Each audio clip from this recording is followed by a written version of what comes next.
Welcome to Driving the Line, the pursuit of safety, where we talk about the real issues out on the road, focus on safe driving, and learn industry best practices from your hosts Kenny Ray, Mike Bohan, Jim Seibert, and Barry Harrison, and the hopes that by driving the line, we get more drivers home safe and sound. This podcast is made possible by Marsh McLennan Agency.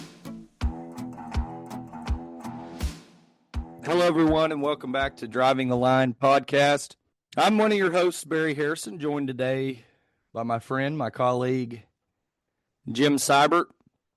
We're here to talk, about a few things that sometimes can be overlooked. It's easy to do, especially coming year end.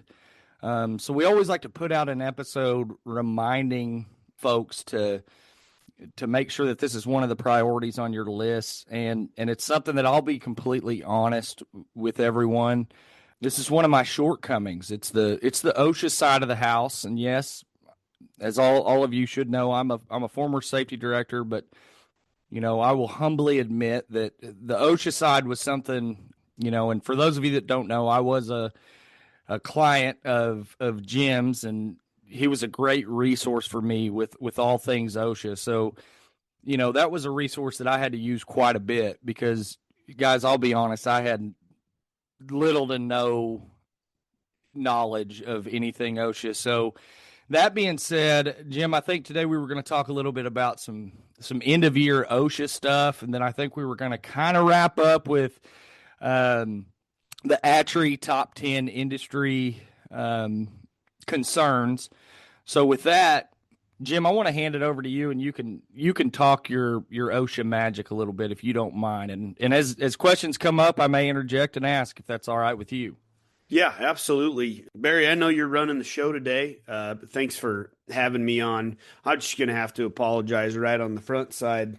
I'm just getting over a bug. When you got kids in school, they bring home new things that haven't quite been tested in Petri dishes yet. And you have no idea from one year to the next what sort of ailment or sickness or crud that they found in some foreign country or in some ice block somewhere that they give to you. So I'm about 10 days into this crud, and I'm coming out of it. And so if I have to turn away and cough, I apologize. Yeah, that's a great question. We are end of year. We're knocking at that door. And so if I'm a safety director, or if I've been placed in charges, maybe I'm a scale operator at a local, grain cooperative out in the middle of the panhandle of Oklahoma. What should I be doing if this has been put on my on my task list? So throughout the year, we've been keeping a log, at OSHA 300 log, and I did fail to do this prior to us sitting down and visiting about it, Barry.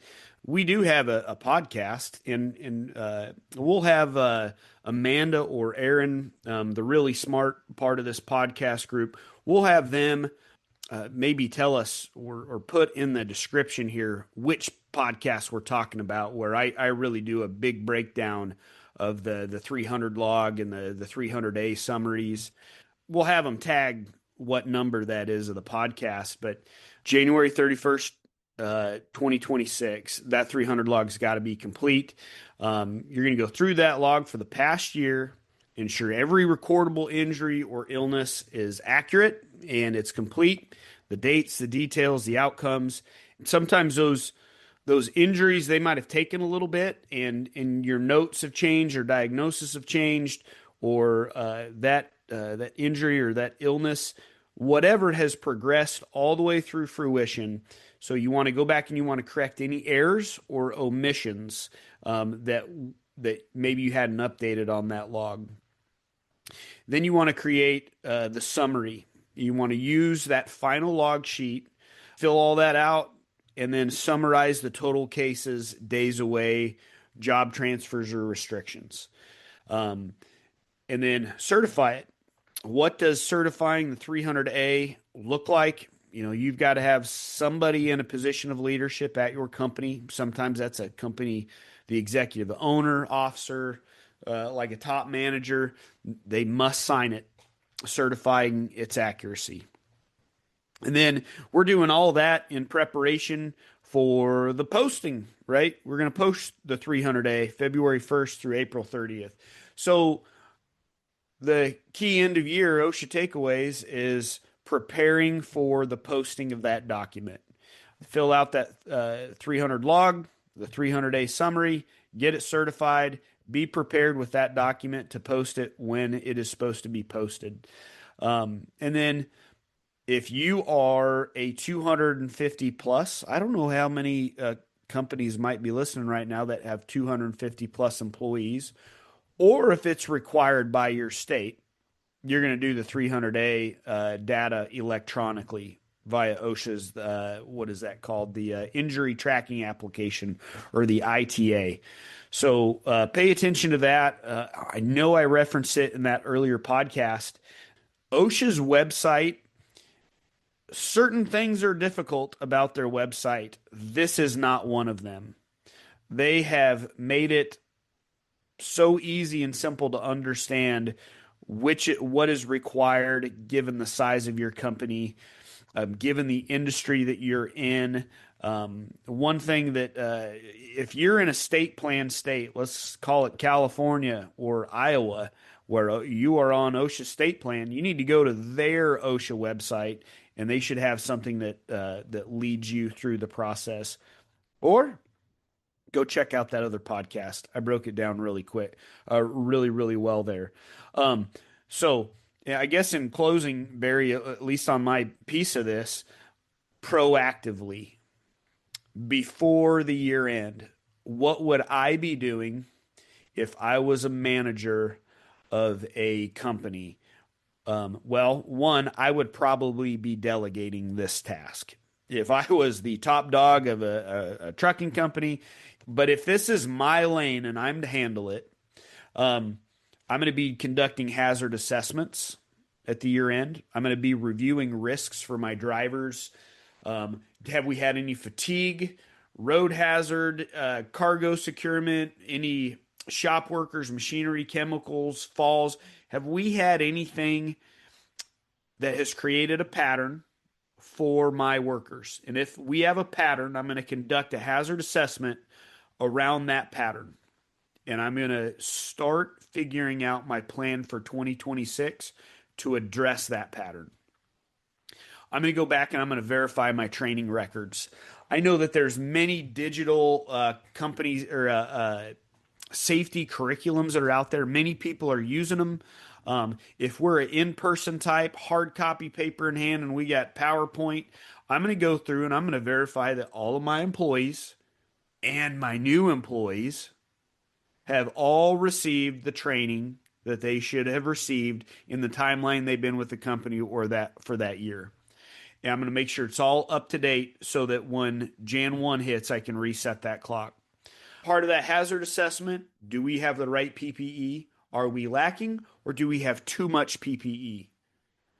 That may cause people to go, what?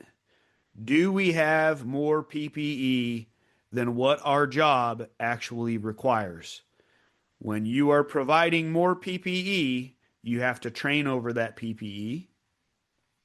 You have to have figured out where is that PPE applicable, or is this purely a PPE that we are providing in case the employee wants to use it at their own discretion, not saying that we've got a task for them to do. In that case, you kind of probably better document that this is not required PPE and the employee signs off, I am wearing this voluntarily.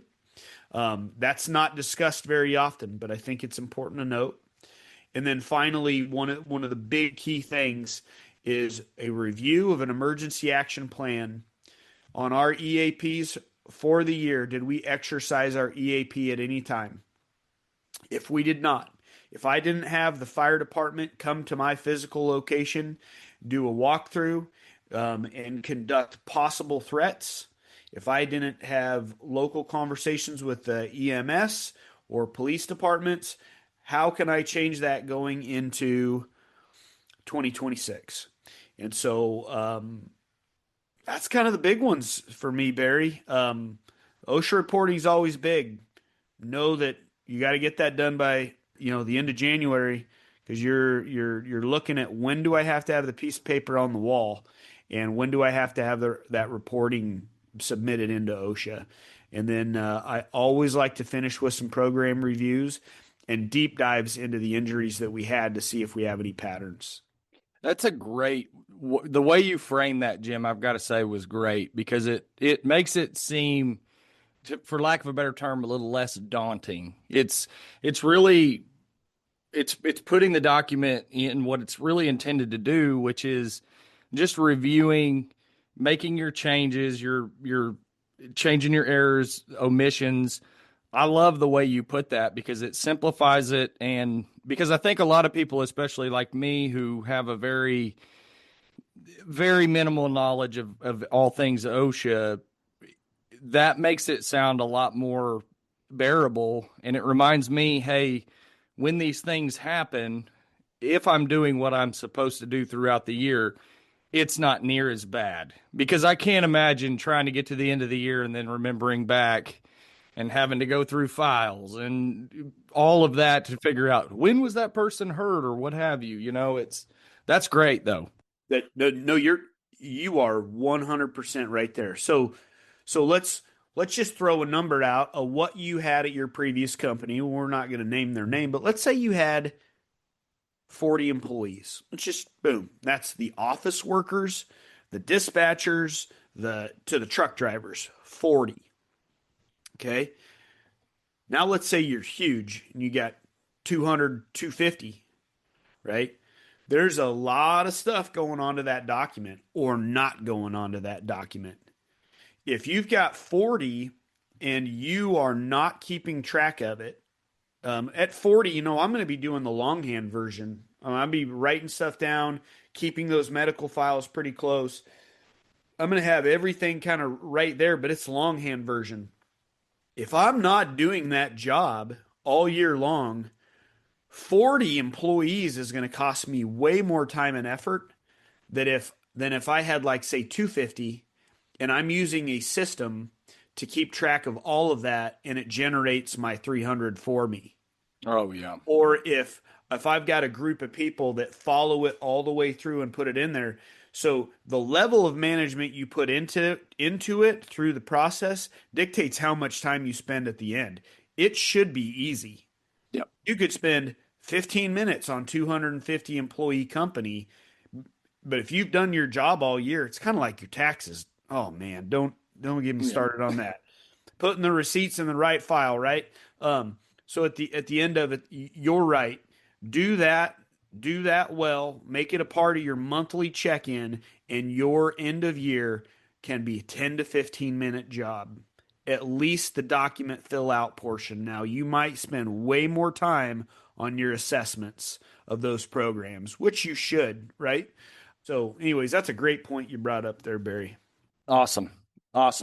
That, I think, wraps up our conversation pretty well on the end of your OSHA stuff. As always, if any of you listening who are clients need some help with this stuff, don't let it overwhelm you. We're here to help however we can, and always keep that in mind. I always joke on the trucking side that I am the government's moonlight IT department. So I make it my own challenge. If someone can't get logged into that FMCSA portal or what have you, I will be the guy that sits on hold for you for 8 hours if I have to. But yeah, and Jim has a very, very good working knowledge of the OSHA websites and things. And like he said, it's even when Kenny Ray gives praise that is a simple website, and he is our self-proclaimed he's not technologically advanced whatsoever, and he admits that. So I'm not throwing any shame his way, but he even said it's a very easy, user-friendly website. So I encourage you guys, get on there, click around a little bit, and check it out. So we're always here to help. But that being said, we're going to transition into the ATRI top 10 issues in the trucking industry.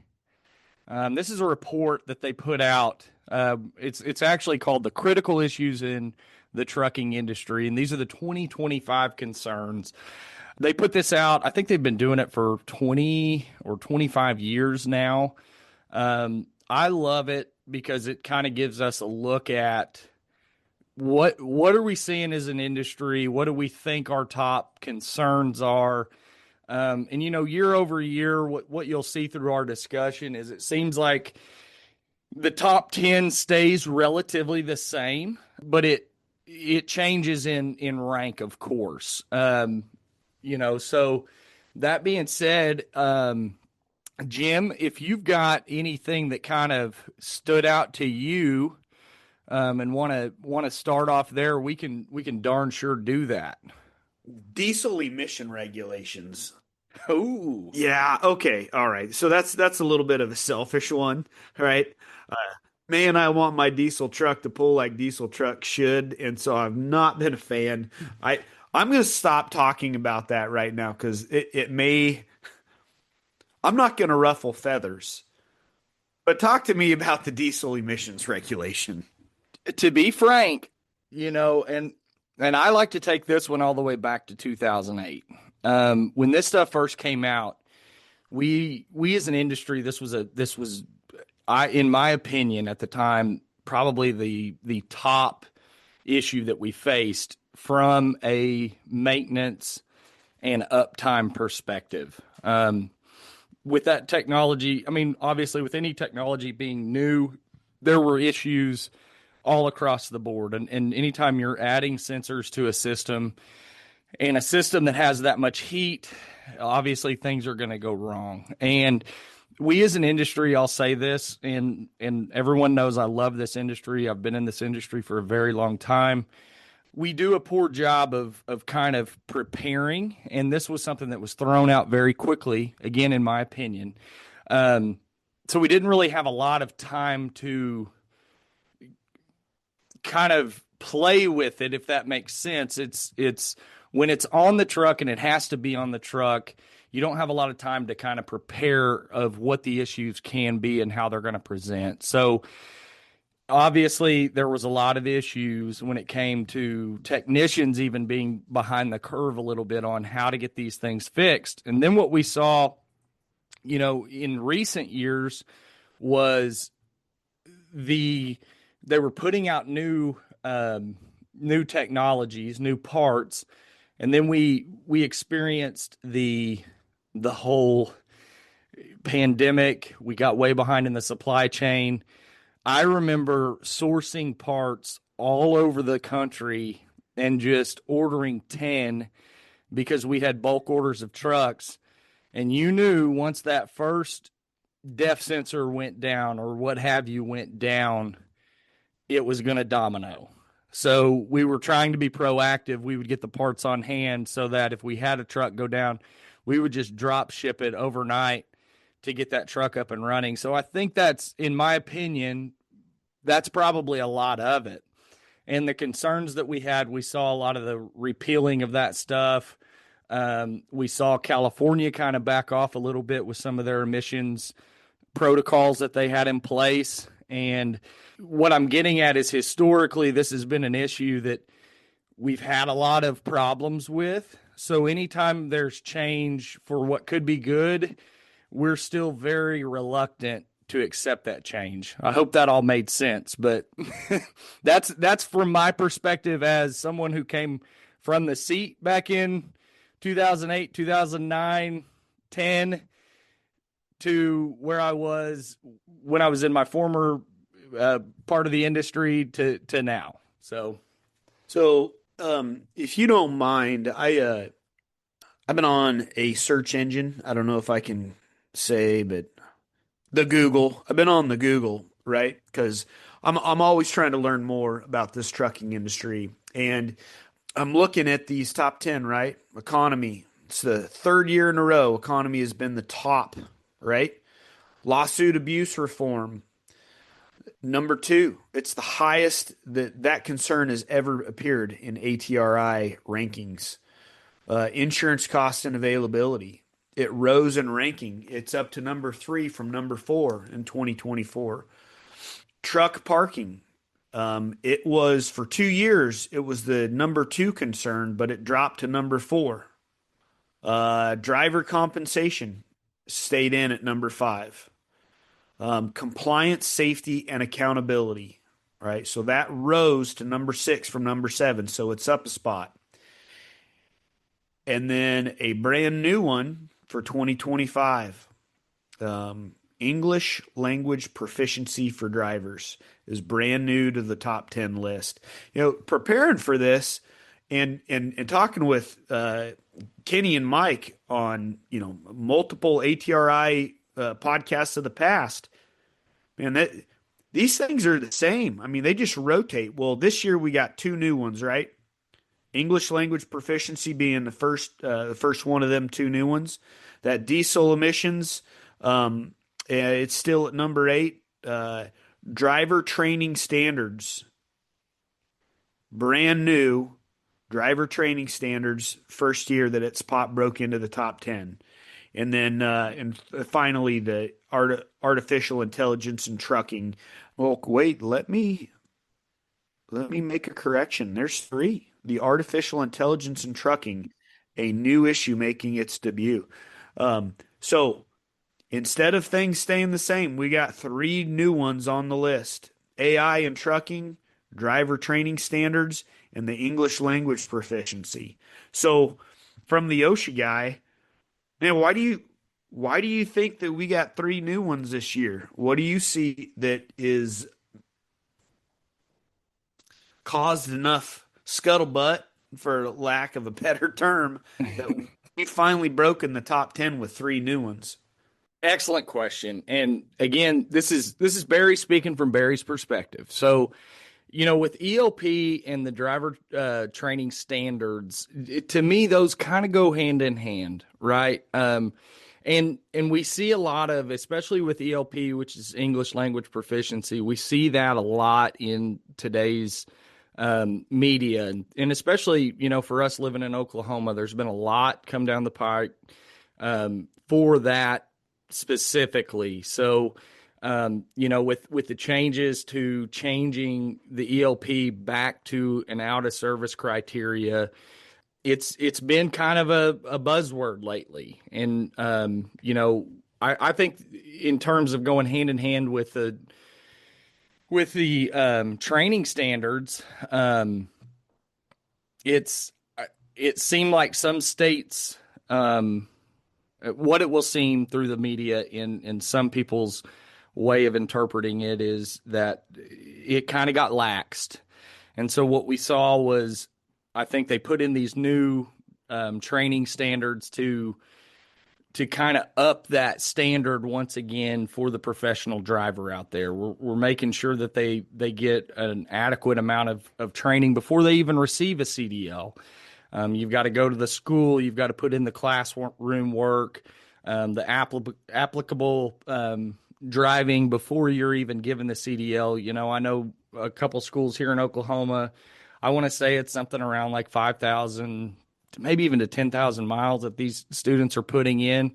Now, granted, mostly kind of local stuff, but that on the road experience is very valuable.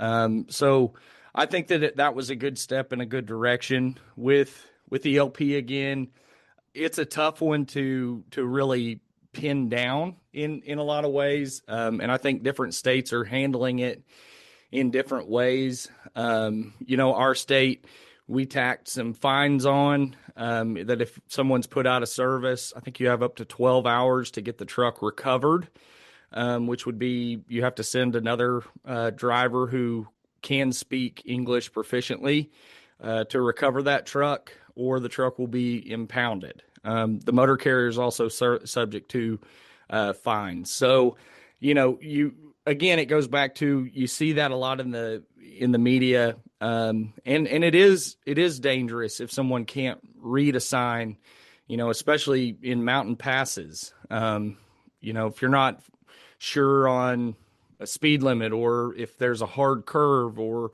what have you, we've seen instances in the past where brakes do catch fire, equipment fails, and bad accidents do happen. So again, we point back to, there were a lot of drivers that have been put out of service. I don't know the exact statistic on that right now, but It's a big issue in our industry, and I think that it's probably gonna contribute a little bit to some tightening of capacity, and possibly we could see a positive move in the freight market, which can be indicative of a better economy, hopefully. And then, of course, to touch on the last one, the AI in trucking, this kind of points back to me as an industry. Sometimes we can be a little bit reluctant of new technology, new advantages that things can bring to the table.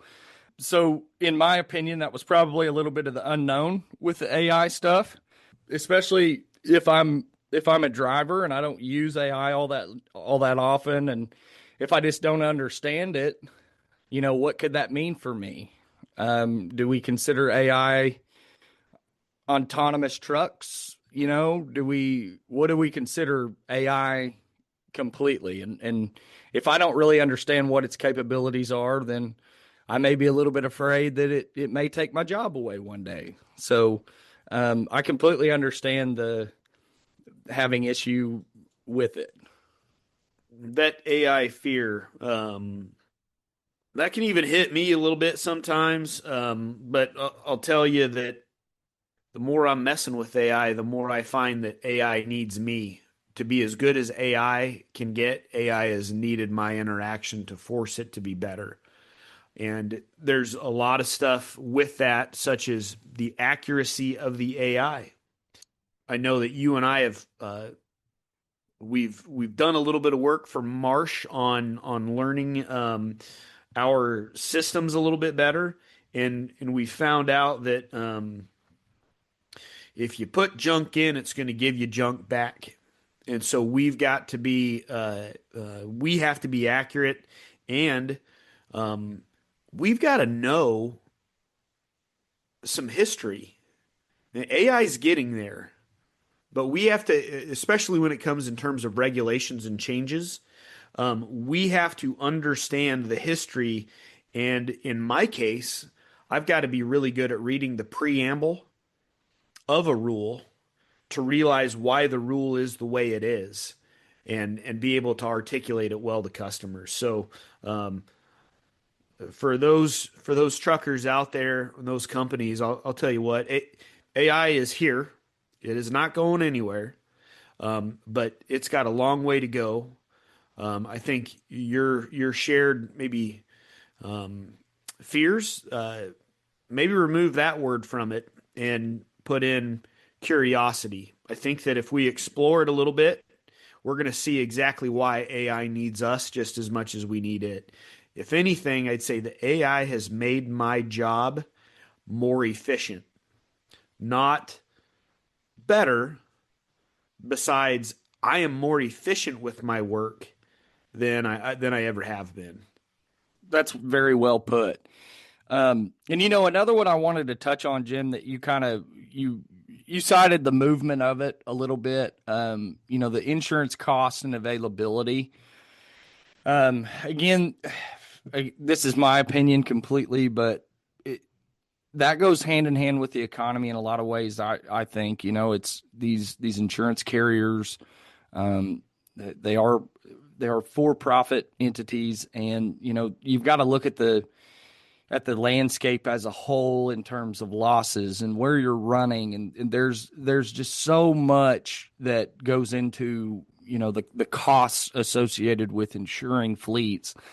And what I really wanted to touch on was, and this was something I had just such a hard time with when, especially I was doing the safety director stuff. It was always, it felt like increase here, and after every one of those meetings, it was I didn't take it as I always used it as a motivation for myself. And that was something I would always sit down and talk to my agent about. It was just, what can I do better to help mitigate some of this cost? And I can't encourage our safety professionals, our drivers, whoever may be listening who handles and has involvement with the insurance side of the house. have those conversations with your broker, with your agent, with your consultant, whoever it is, to say, how can I help mitigate this cost? Because that's what I like to tell clients all the time.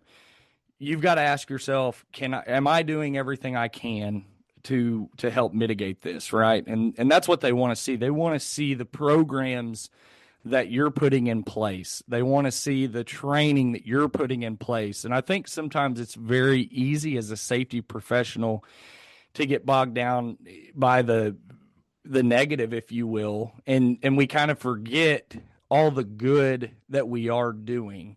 And so, especially around renewal time, if you think it's something very minor, it's not. I promise you, it could really change an underwriter's perspective. So be sure and highlight all even the little bitty things that you think that are just routine in nature. Get it out there so that your people can have those conversations with the people up the chain. I'd say maybe you and I aren't involved as much on some of those discussions as the producers are. I really feel like my producers are, no offense against yours, but my producers, I feel like they're the best in the world, the best sales professionals that I have ever come across. And being from the industry and being part of several associations that were the top associations of that industry, representing that industry, the ag industry, grain and feed industry around the world, I've ran into some doozies of some sales professionals. And I'll tell you right now, the office out of Texas and the office out of Kansas City, these producers, the follow-on service, that's the difference. How do you take care? The gaining the customer is never the win, right? It's not a win. It's not a game, but the gaining of the customer, that is the first hurdle. All the rest of the hurdles are the ones that really count. It's how do you finish the race after? And so everybody on our little safety team and on this podcast, we will tell you and openly admit we can barely spell insurance, right? Barry still struggles to spell DOT. I've really got to sound it out for him. But small poke there, bud. But at the end of the day, the service that you get that's where we shine. That's where we want to pull through, because for us, it's a relationship at the point of the service follow through. And so I know that it is tough out there, and the industry dictates it. Just like you said, the carriers can only do so much at times. What can companies do? Companies don't have to have the newest trucks. They don't have to have everything spit shined in the shiniest rig rolling down, or the newest rig or the newest trailers all the time. That's not what can potentially separate who a carrier wants to do business with and who they don't. It certainly doesn't hurt to show that you put that much care and effort into the maintenance and the longevity of equipment. If you've got old rigs and you keep them polished and you keep the maintenance up, that doesn't hurt at all. But your record makes a big difference. Your training makes a big difference. The use of telematics and tracking all these things and following through make huge differences. Identifying those patterns, like I was talking about with OSHA, identifying the patterns, looking at maybe our injuries or our incidents, and then conducting an assessment and changing a process. Those make significant differences, and carriers want to see that you put that much effort in, and that can change you from hey, they got nice trucks, but man, they got a terrible program, from Hey, their trucks are late 90s, early 2000s, and man, they haven't had an incident. They have passed all these roadside inspections. They've got onboarding materials for when they bring new drivers on. They don't fail to pull reports.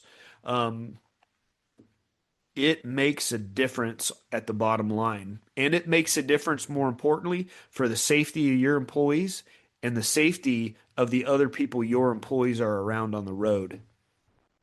You're absolutely right. And my favorite thing, Jim, is once a carrier, or even on your OSHA side, one of your clients, once they put those systems in place and then renewal comes up and they have a meeting with the loss control rep or whoever it is, and they're able to lay that data out and quantify the difference that their program's made. That's one of the coolest things to be a part of, man. And I've seen a few of my clients do it, and I just leave that room absolutely beaming. And it's just awesome because, they're putting in the work, and then they're even able to back it up with the data. So, yeah, systems are it's what it takes, and be proud of yourself for the things you're doing, and then, put that proof in the pudding and let it shine. All right, everyone. Jim, I want to just thank you for getting together and having this conversation with someone who has a really hard time spelling OSHA, let alone understanding some of the standards that they set.